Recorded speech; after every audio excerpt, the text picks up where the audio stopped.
Hey everybody, it's Mike with Monkey Fab. I swear it's me.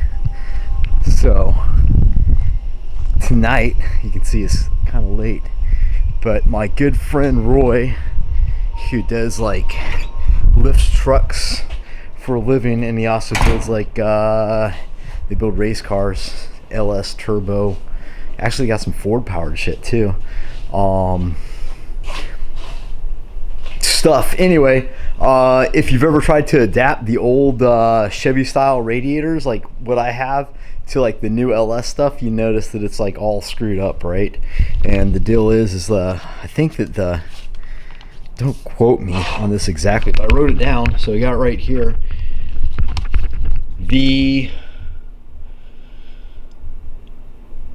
LS stuff is too small and the radiator stuff is too big.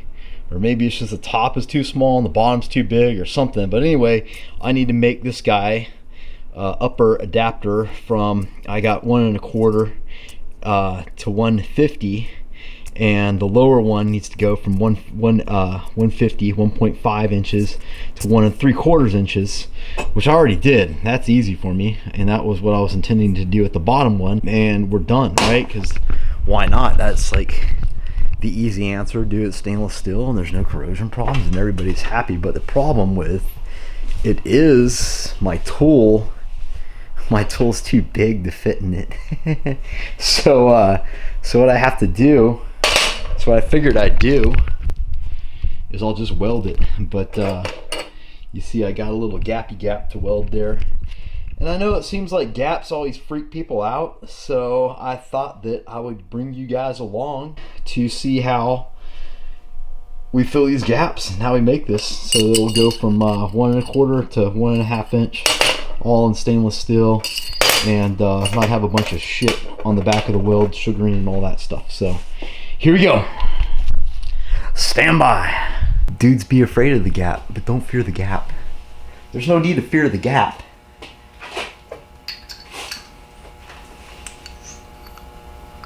So, spacer.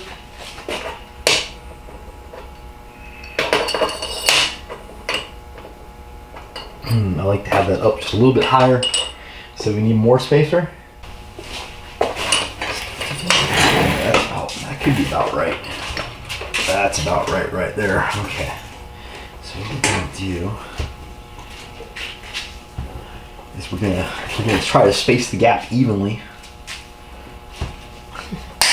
We're going to use some old filler that I have, some little filler stubs that are 1/16 of an inch, and use those kind of to go around and make up the difference to kind of get it centered.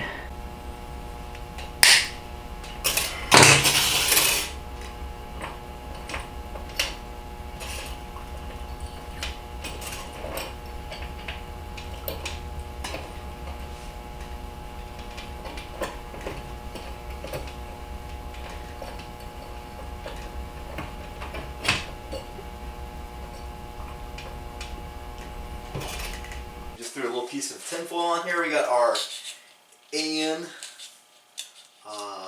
it's like an AN12, just kind of holding it up to get the right spacing, and then we got a little bit of tinfoil on top, trap the argon, and then we're using the 1/16 guys for our spacers there. And all we got to do is back purge this guy. So I'm going to turn this guy on. I have the pulse on. It's about 40 pulses a second. We're going to back purge like between 5 and 10 CFH, and yeah, we're just going to get it tacked up, and then once it's tacked up, we're going to run a bead around it. No big deal. I'm going to use 1/16 the Blue Demon 308L filler rod, and I'm going to use the number 12 cup just so I get some stick out of there. Everyone can see what I'm doing at home.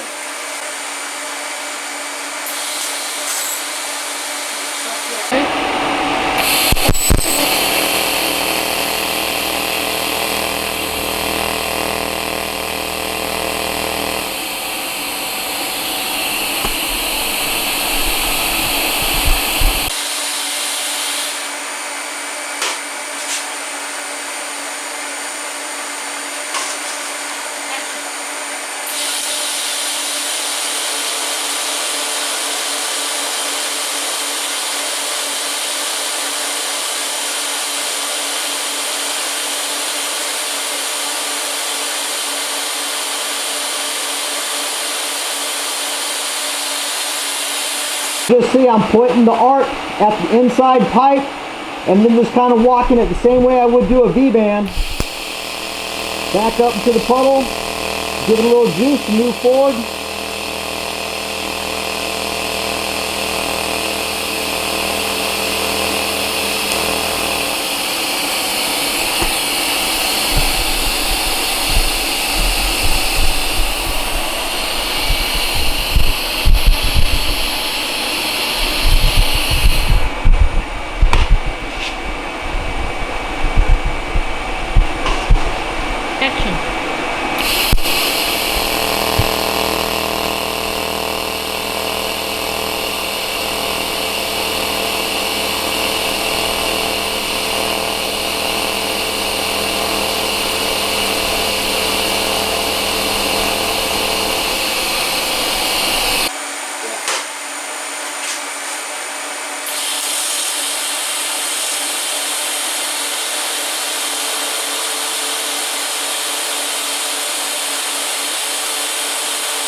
So you can come clear with the balance. All right, and that's how, if you got a big gap to fill, that's a way you can do it. And now we got 1¼ to 1½ inch, and it turned out like halfway decent. This guy is so hot. I can't.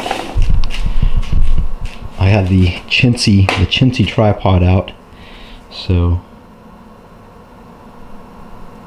you'll see we got nice shiny beads on the inside, just like we got on the outside. I like setting up the pulse and then kind of like manually pulsing it with my foot. As I need more amps, I give it more amps, and like I said, you just aim it in towards the center and then just shove the filler rod in there. As you shoving the filler rod in there, it's going to grow out, and when it grows out and it touches that outer circumference, like this tube, then you know it's just going to melt into it. It's just like I showed you guys on the V-bands. So that's anyway, if you got a big gap that you know, there's a way around it. Not saying you should find big gaps, but had you found a big gap, you can successfully overcome that big gap with a little bit of ingenuity and a whole lot of filler rod. Anyway, hey man, this is Mike with Monkey Fab. I hope you enjoyed the video. If you did, please go by my website and check out my stuff that I have for turbo fabrication stuff and welding supplies. It is monkeyfabgarage.com, and I appreciate it, and I'll see you next time. This is Mike Monkey Fab, out.